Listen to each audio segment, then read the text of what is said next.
Pemerintah Indonesia meluncurkan 2 program pendidikan strategis yang akan dimulai pada tahun ajaran 2025-2026. Program tersebut adalah Sekolah Rakyat dan Sekolah Garuda. Keduanya dirancang untuk meningkatkan akses, kualitas, dan kesetaraan pendidikan bagi seluruh anak bangsa. Sekolah Rakyat merupakan program pendidikan gratis yang ditujukan bagi anak-anak dari keluarga miskin dan miskin ekstrem. Siswa dari kelompok desil 1 dan 2 dalam data Tunggal Sosial Ekonomi Nasional bisa langsung diterima tanpa seleksi akademik. Program ini akan dibuka di 53 lokasi di seluruh Indonesia. Fasilitas yang disediakan meliputi asrama, layanan kesehatan, hingga pelatihan keterampilan vokasional. Tujuannya untuk mengembangkan potensi siswa secara utuh. Sementara itu, Sekolah Garuda ditujukan sebagai sekolah menengah unggulan yang berfokus pada pembinaan kepemimpinan, ilmu pengetahuan, dan teknologi. Sebanyak 12 sekolah telah dipilih untuk menjadi Sekolah Garuda Transformasi. Program ini dirancang untuk mempersiapkan siswa yang berbakat dan berprestasi untuk berkompetisi di tingkat nasional maupun internasional. Dengan kurikulum khusus, asrama, dan pembinaan intensif, Sekolah Garuda diharapkan melahirkan pemimpin masa depan yang unggul dan berintegritas. Sekolah Rakyat berfokus pada anak-anak miskin dengan akses pendidikan gratis. Sementara Sekolah Garuda mentargetkan siswa berprestasi yang akan dibina secara khusus. 2 program ini menjadi bagian dari upaya menuju Indonesia Emas 2045, di mana kualitas sumber daya manusia merupakan aset terbesar bangsa.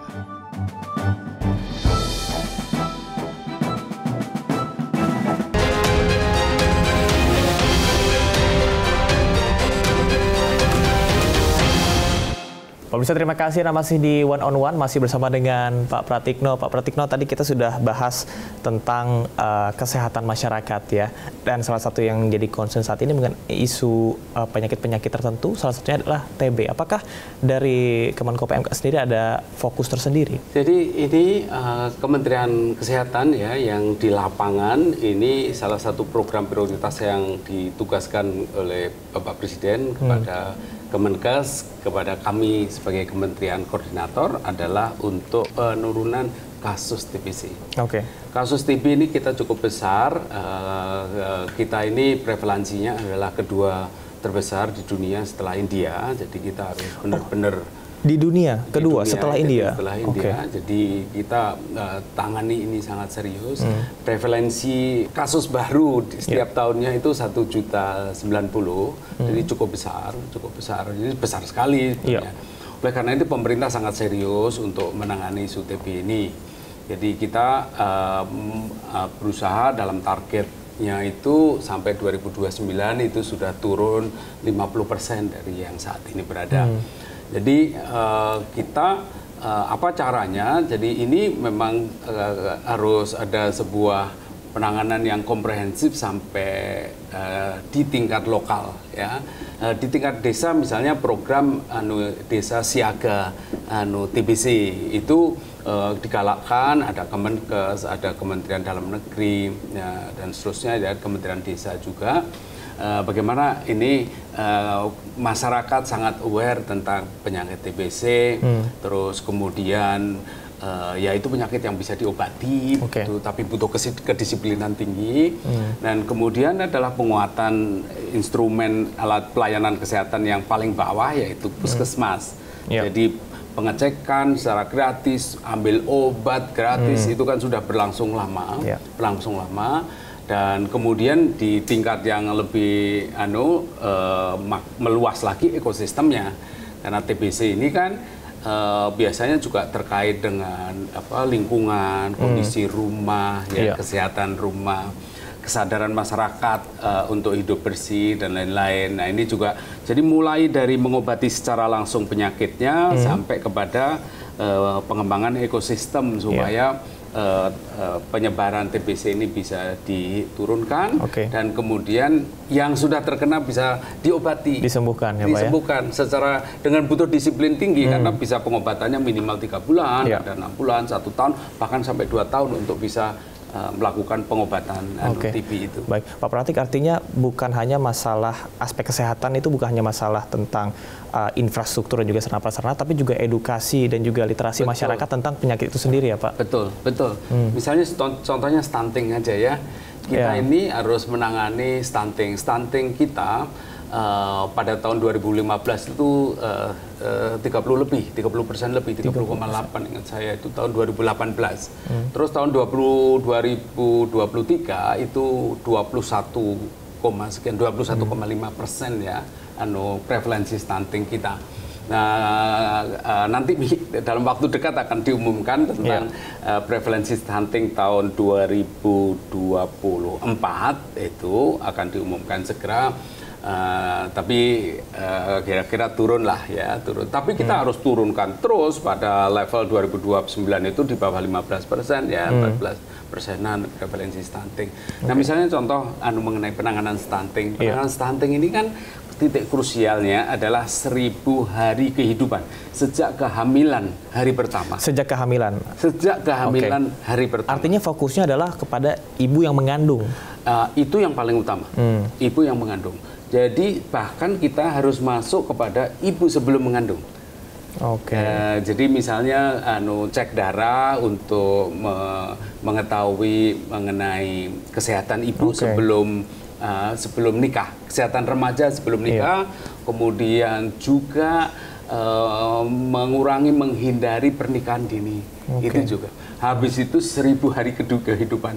Jadi bagaimana kita meningkatkan asupan gizi dari ibu hamil, tetapi bukan hanya masalah asupan gizi saja. Itu juga kaitannya dengan pelayanan kesehatan, seandainya ada penyakit kronis yang mempengaruhi kesehatan dari bayi yang dikandung, sampai dengan air bersih, sanitasi dan seterusnya. Dan itu terus berlangsung sampai nanti kelahiran anak hampir 2 tahun. Nah, bagaimana menjaga juga asupan ASI ya tercukupi ya Pak?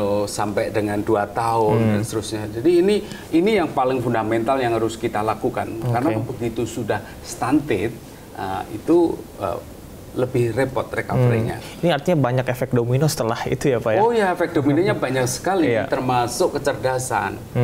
Karena kan dan itu kecerdasan berpengaruh dengan kualitas sumber daya manusianya ya Pak? Gitu. Seperti tadi saya bilang gitu. Jadi kompetensi itu hanya bisa dibangun kalau kita itu sehat secara fisik, sehat secara mental, sehat secara moral. Fisik, mental, moral ya. Itulah yang menjadi fondasi dari kompetensi. Saya sering katakan ke mahasiswa saya, kalau IP Anda 4, tapi Anda tidak sehat secara fisik, tidak sehat secara mental, tidak sehat secara moral, IP 4 itu 4 kali 0. Gitu. Jadi 0 ya Pak? 0 juga IP-nya. Gitu. Ini berkaitan dengan sumber daya manusia, kualitas SDM kita. Tentunya tidak lepas dari yang namanya pendidikan. Tadi apakah revitalisasi pendidikan salah satunya berkaitan dengan sekolah unggul Garuda ini, sistemnya seperti apa dan pengawasannya seperti apa Pak? Terutama untuk daerah-daerah terpencil. Jadi programnya Bapak Presiden Prabowo untuk di bidang di bidang pendidikan itu intinya kan satu hal ini pemerataan, hal lain adalah peningkatan kualitas gitu. Jadi Indonesia kan memang sangat beragam ya. Di satu sisi kita harus meningkatkan kualitas pendidikan di masyarakat paling bawah, di daerah terpencil. Tetapi di saat yang sama kita sudah berhadapan dengan globalisasi, harus mampu berkompetisi secara global. Oleh karena itu kalau dilihat dari programnya Pak Presiden Prabowo, satu adalah revitalisasi sekolah. Sekolah-sekolah di seluruh Indonesia diperbaiki, ya, diperbaiki. Ini revitalisasi sekolah. Yang kedua, sekolah rakyat. Ya, sekolah rakyat. Sekolah rakyat itu adalah sekolah untuk boarding school untuk anak-anak dari keluarga paling miskin. Paling miskin itu sekolah rakyat. Tapi di sisi lain ada digitalisasi, jadi bagaimana pemerataan dan sekolah unggul Garuda. Sekolah unggul Garuda ini memang fokusnya kepada the most talented begitu, anak-anak Indonesia yang punya kompetensi sangat tinggi, yang memang di grooming tidak peduli dia dari status sosialnya apa dan seterusnya. grooming di dalam sekolah unggul Garuda nanti bisa menjadi motor dari inovasi Indonesia ke depan.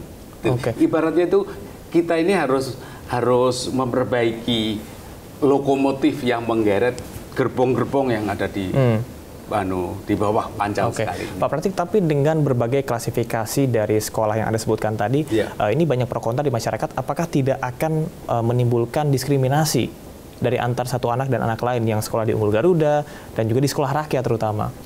Nah, itu yang penting kan parameternya. Polisinya sendiri sudah punya parameter yang jelas. Satu, sekolah Unggul Garuda adalah memang benar-benar anak-anak yang memang punya keunggulan, ya mungkin saja keunggulan genetik juga ya, yang tidak dimiliki oleh anak-anak pada umumnya, sangat brilian begitu. Nah, brilian ini kalau jangan sampai terhambat gara-gara pelayanan pendidikan yang kurang baik. Yang sangat brilian itu ya udah disiapkan sekolah guru untuk take off. Kemudian mengenai sekolah rakyat. Sekolah rakyat juga demikian. Sekolah rakyat itu adalah untuk anak-anak dari keluarga termiskin.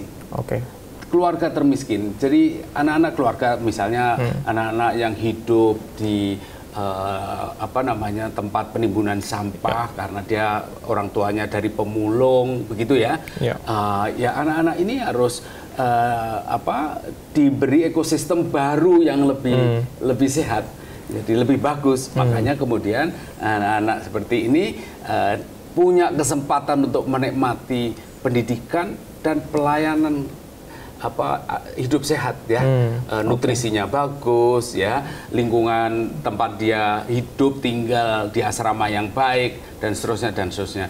Jadi itu memang semuanya ada parameternya. Jadi Garuda ada parameternya, sekolah rakyat juga ada parameternya.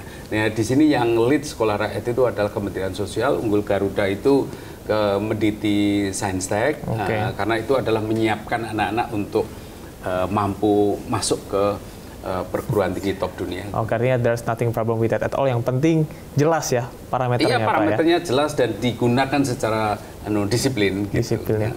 Pak, ini yang menjadi keluh kesah bagi emak-emak nih biasanya ya, di sosial media adalah berkaitan dengan sistem zonasi. Apakah sistem zonasi itu akan dihapuskan, Pak? Beberapa di antaranya menyebutkan bahwa sistem zonasi ini justru membuat anak mereka yang bertalenta bisa di sekolah unggulan jadi tidak bisa karena hanya masalah jarak dari rumah ke sekolah. Beberapa waktu yang lalu Pak Mendikdasmen sudah mengumumkan sebuah mekanisme yang memodifikasi jadi berbasis domisili, tetapi juga ada basis prestasi. Jadi beberapa yang lalu, jadi anak-anak yang berprestasi tetap punya porsi cukup besar untuk mendapatkan memilih sekolah yang memang sudah dikenal sebagai sekolah yang paling bagus. Itu ada prestasi.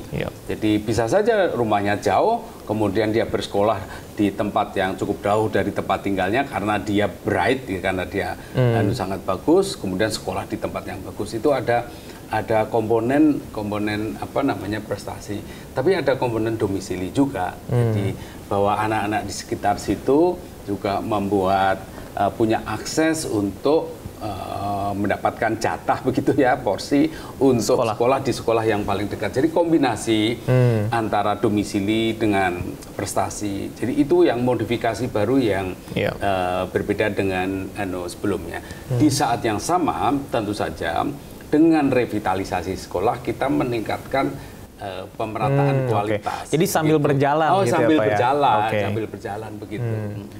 Ini berkaitan juga dengan ujian nasional. Mungkin di zaman saya ujian nasional jadi syarat kelulusan, tapi buat adik saya ternyata sudah tidak. Nah, apakah ujian nasional saat ini akan menjadi syarat kelulusan kembali, Pak?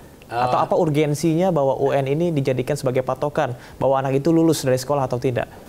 Itu nanti yang bisa menjelaskan adalah Pak Menteri Dikdasmen, tapi pada prinsipnya kita juga perlu ada instrumen untuk memonitor bagaimana, misalnya satu contoh saja kan, bahwa PISA kita itu kan, skor PISA kita kan relatif rendah, kan berarti kita juga perlu alat monitoring untuk mengetahui bagaimana skor PISA dari waktu ke waktu dari anak kita. Jadi Tapi anyway itu Pak Mendikbudrismen yang bisa menjelaskan lebih detail. Oke, baik. Kemudian Pak Menteri berkaitan dengan adanya konsep sekolah Garuda tadi, kemudian juga ada fokus-fokus lain mungkin yang akan dilakukan ke depannya mengenai pendidikan di Indonesia. Apakah ada negara yang dijadikan sebagai rujukan atau yang kita contoh begitu dalam sistem pendidikan, Pak? Jadi karena konteksnya kan berbeda-beda ya, konteksnya berbeda-beda. Misalnya tadi contohnya satu konteks teknologi misalnya ya, contoh teknologi. Ya negara produsen dengan negara konsumen kan juga beda gitu ya. Iya. Jadi belum lagi isu kebudayaan, isu pemerataan dan seterusnya. Jadi Indonesia ya memang harus mengembangkan sistem yang unik untuk Indonesia, tapi prinsipnya adalah basic dari pemikirannya adalah kita ini ada yang di atas, kita ini ada anak-anak yang siap untuk berkompetisi di tingkat global, gitu. Tapi kita ini juga anak-anak yang masih harus dibantu untuk memperoleh pelayanan paling dasar, paling basic itu. Nah, rentang inilah yang membuat policy ya, pemerataan di satu sisi, tetapi jangan menunggu merata selesai, tapi di saat yang sama kita juga menarik. Jadi sama-sama naik bersama-sama begitu kira-kira. Baik, Pak Pratikno, setelah ini saya akan bertanya mengenai apabila Anda diberikan kesempatan untuk melakukan otokritik terhadap Quick Win dan juga program pemerintah saat ini, kira-kira apa yang ingin disampaikan? Tapi setelah jeda berikut ini tetaplah di One on One.